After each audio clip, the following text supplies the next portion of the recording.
अस्सलामु अलैकुम वरहमतुल्लाहि वबरकातुहू। साल की जो सबसे बेहतरीन और सबसे कीमती रात होती है वो होती है शब क़द्र।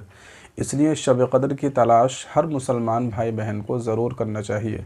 शब क़द्र की रात के अंदर इबादत करने का सवाब बहुत ज़्यादा है। अल्लाह तबारक व तआला ने कुरान मजीद के अंदर फरमाया है कि लैलतुल क़द्र खैरुम मिन अल्फ़ि शहर। शब क़द्र हज़ार महीनों से अफजल है और हज़ार महीनों के 83 साल बनते हैं, और फिर 83 साल से भी कितनी ज़्यादा अफजल है, कितना ज़्यादा अल्लाह तबारक व ताला इस एक रात में इबादत करने का सवाब अता फ़रमाएंगे, उसका कोई भी अंदाज़ा नहीं है। तो इसलिए शब क़द्र की तलाश तो हर मुसलमान को, हर ईमान वाले को, हर मुसलमान भाई बहन को ज़रूर करना चाहिए और उसको तलाश करना चाहिए। शब क़द्र की 5 रातें होती हैं। नंबर 1 21, 23, 25, 27 और 29। तो इन 5 रातों में से कोई भी रात हो सकती है। इन 5 रातों में ज़्यादा से ज़्यादा आपको इबादत करनी चाहिए। और अल्लाह तबारक व तआला इस रात के अंदर लोगों की मग़फ़िरत और बख्शिश के फ़ैसले फरमा दिया करता है।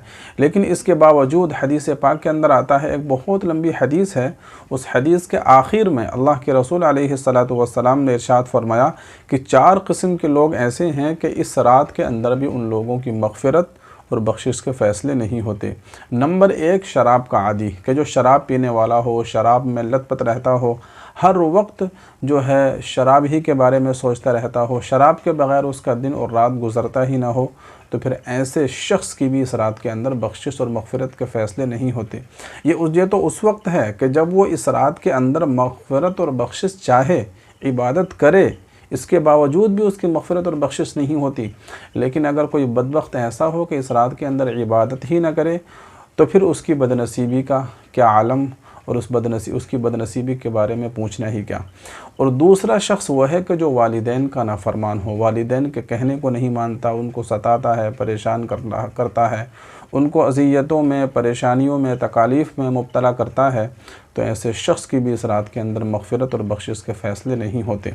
तीसरा शख्स वो है जो क़त्ए ताल्लुक़ करने वाला हो, रिश्तेदारियों को तोड़ने वाला हो, रिश्तेदारों के साथ उसका सलूक और उसका बर्ताव अच्छा ना हो, तो फिर ऐसे शख्स की भी इस रात के अंदर मग़फ़िरत और बख्शिश के फ़ैसले नहीं होते। इसलिए जहाँ तक हो सके अपने रिश्तेदारों से बनाकर रखना चाहिए।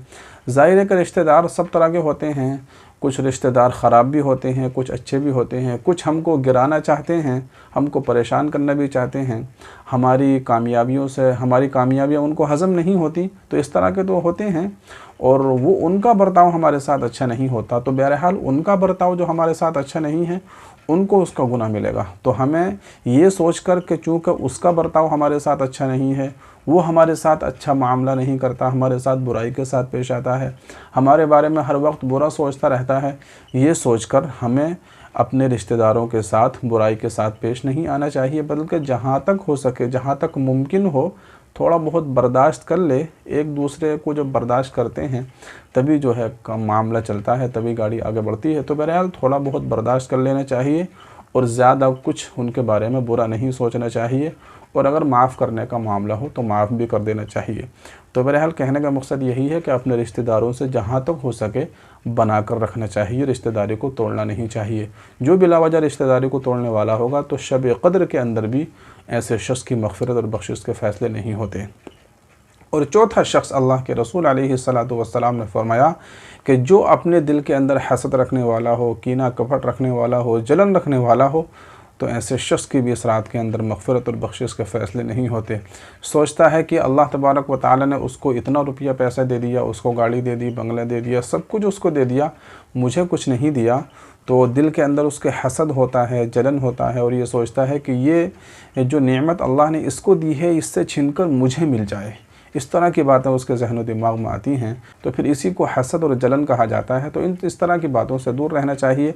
अगर किसी को अल्लाह ने कुछ माल और दौलत दिया है, तो हम ये सोच सकते हैं कि या अल्लाह, तूने इसको जो माल और दौलत दिया है, ये माल और दौलत इसके पास भी रहे और मुझे भी मिल जाए।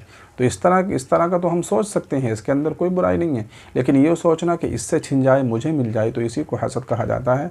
तो इससे बचना चाहिए। अगर कोई शख्स ऐसा सोचता है, तो फिर शब क़द्र के अंदर भी अगर वो इबादत करेगा, माफ़ी मांगेगा, अपने गुनाहों की बख्शिश चाहेगा, तो उसकी मग़फ़िरत और बख्शिश के फ़ैसले नहीं हो सकते। तो ये जो चारों लोग मैंने आपको गिनाए, शराब पीने वाला, वालिदैन का नाफरमान, रिश्तेदारियों को तोड़ने वाला और अपने दिल के अंदर हसद और कीना रखने वाला। अगर ये चारों लोग शब क़द्र जैसी अज़ीम रात के अंदर अगर ये इबादत करें, अपने गुनाहों की माफ़ी मांगें, अल्लाह तबारक व तआला के सामने गिड़गिड़ाएँ, तब भी इनकी मग़फ़िरत और बख्शिश के फ़ैसले नहीं हो सकते। तो अब ज़रा सोचिए कि ये लोग अगर इस रात के अंदर इबादत ही ना करें, अल्लाह तबारक व तआला से अपने गुनाहों की माफ़ी ही ना मांगें और अल्लाह तबारक व तआला से बख्शिश और मग़फ़िरत के फ़ैसले ही ना करवाएं, तो फिर इनकी बदनसीबी और इनकी बर्बादी के बारे में पूछना ही क्या और कहना ही क्या। तो बहरहाल हर मुसलमान को चाहिए कि इन 5 रातों को तलाश करने की और इन 5 रातों में इबादत ज़रूर करे। अल्लाह तबारक व तआला हम तमाम को इन रातों में इबादत करने की तौफ़ीक़ अता फ़रमाए और इन तमाम बुराइयों से, इन तमाम गुनाहों से हमको बचने की तौफ़ीक़ अता फ़रमाए। तो इस वीडियो को लाइक कीजिए, शेयर कीजिए, कमेंट कीजिए और अपनी दुआओं में मुझे भी याद रखिएगा। जज़ाकल्लाह। अस्सलामु अलैकुम व रहमतुल्लाहि व बरकातुहू।